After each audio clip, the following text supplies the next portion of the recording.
bonjour. El Perfecto, recevez mon salut spirituel ce matin, ainsi que vos charmants et fidèles téléspectateurs. Je n'oublie pas de saluer spirituellement votre panel qui est assez chaud ce matin. Je dois avouer que cette émission sera bien suivie par ceux qui me regardent à l'instant. Ante Jésus, Issa, Joshua. C'est Joshua aussi? On s'interroge. Yoshua, tout calmez-vous à l'Indo, c'est les mêmes noms. Calmez-vous à l'Indo, calmez-vous. C'est TVB qui a le vent en poupe maintenant. TVB, c'est jeudi saint. Oui, c'est jeudi spiritualité. Nous sommes jeudi saint également, où nous invoquons les saints. Tout à fait. Oui. Lorsque TVB nous retrouve sur ce plateau, c'est pour une balade informationnelle. TVB, que disent les journaux?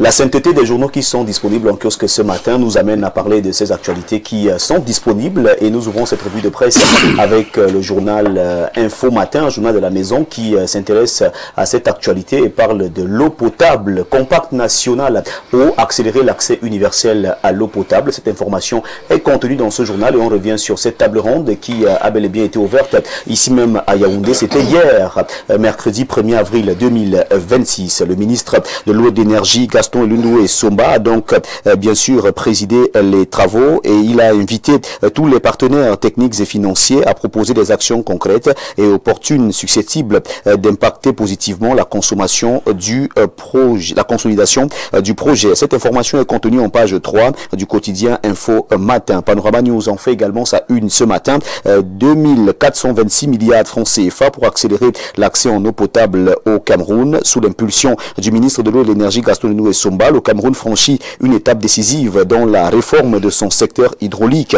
4 axes majeurs pour une transformation durable. Il s'agit bien sûr de ce développement de la modernisation des services d'eau potable et d'assainissement, la promotion des usages productifs de l'eau pour soutenir les activités économiques, la mise en œuvre d'une gestion intégrée des ressources en eau avec préservation des écosystèmes, le renforcement du cadre institutionnel de la gouvernance du secteur. Ce journal nous informe ce matin que les travaux s'achèvent bien sûr ce 2 avril 2026, ici même à Yaoundé. Projet de modification de la Constitution, on en parle avec Cameroun Tribune. Le quotidien à Capitaux Public nous informe que le Congrès est convoqué à la demande du président de la République Paul Biya. Le président de l'Assemblée nationale Théodore Dato réunit le Parlement ce jour en vue de procéder à la révision de certaines dispositions de la loi fondamentale. Information retrouvée à la page 4 à la page 5 du quotidien à Capitaux Public Cameroun Tribune.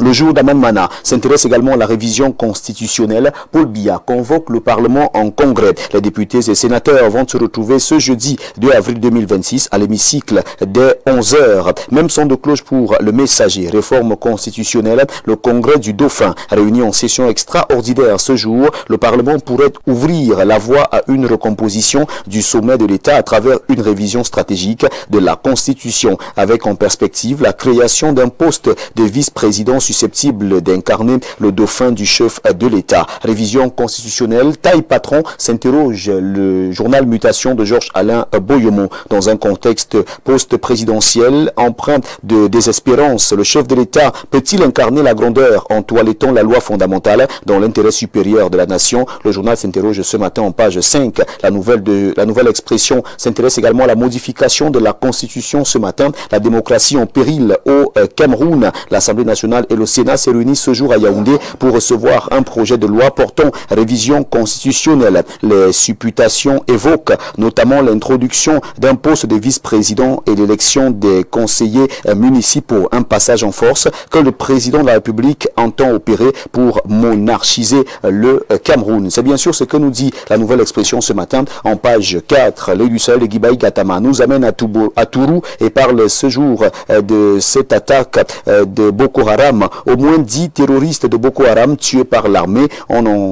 On présente l'information ce matin en page 3 du journal de Guibaï Gatama, l'œil du Sahel. Caporal Info nous permet de mettre un terme à cette revue de presse. Le journal de Jacques Bayonglok titre en une: Gabriel Ngomsi, on ne soigne pas une fracture institutionnelle avec un simple pansement constitutionnel. Pour l'acteur politique du Social Democratic Front, des modifications ponctuelles de la Constitution ne sauraient être des réponses aux crises sociales et politiques que le Cameroun traverse actuellement. En page 3, on revient bien sûr l'intégralité de cet entretien avec Gabriel Ngomsi. C'est bien sûr Caporal Info qui nous permet de mettre un terme à cette revue de presse Acte 2 sur Info TV ce jeudi matin. Mesdames, Messieurs, de votre aimable attention, infiniment merci. Et comme vous le savez, avec 400 francs CFA seulement, vous avez votre journal disponible en kiosque ce jour. Votre fidélité reste et demeure intouchable, inattaquable, inaliénable et surtout indétrônable. N'oubliez surtout pas de vous rendre massivement en kiosque pour vous procurer votre journal ce matin. Même sur le plan spirituel, il est important de s'informer.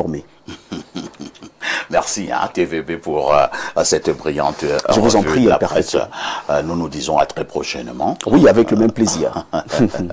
Mettez toujours le Seigneur au centre de votre vie. C'est de ça qu'il s'agit, vivement que l'Esprit Saint soit dans ce studio. Non, nous allons beaucoup prier.